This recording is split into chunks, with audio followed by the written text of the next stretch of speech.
ரிஷபராசி அன்பர்களே, விஷ்ணு லட்சுமி ஸ்தானங்களில் முக்கிய கிரகங்கள் உலவுவதால் எந்த வகையிலும் உங்களுக்கு நல்லதொரு முயற்சிகள், எதிர்பார்ப்புகள், தன்னுடைய ஸ்திர சொத்துக்கள், முதலீடுகள் மூலமாக எந்த வகையிலும் தன்னுடைய விருப்பமான பொருட்கள், ஆடை அணிகலன்கள், தன்னுடைய ஆசைகளை எந்த வகையிலும் பூர்த்தி செய்யக்கூடிய சந்தர்ப்பங்கள் இந்த வாரம் இருக்கின்றன.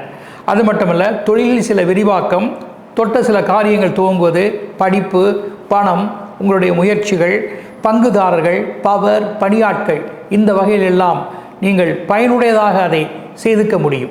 அது மட்டுமல்ல, நல்லதொரு லாபங்களையும் நீங்கள் பெற்றிட முடியும். எந்த வகையில் பார்த்தாலும் இந்த வாரம் உங்களுக்கு பல வகையிலும் சாதகமாக இருக்கக்கூடிய சந்தர்ப்பங்கள் அதிகம் இருக்கின்றன. இந்த வாரம் அதிர்ஷ்ட தெய்வம் கால பைரவர். நிறங்கள் தேன்கள கிளிப்பச்சை. அதிர்ஷ்ட வாஸ்து திசைகள் வடக்கு, தென்மேற்கு. மற்றும் பண முயற்சி கைகூடும் தேதிகள் 1, 6, 7. வழிபாடு பைரவர் துதி.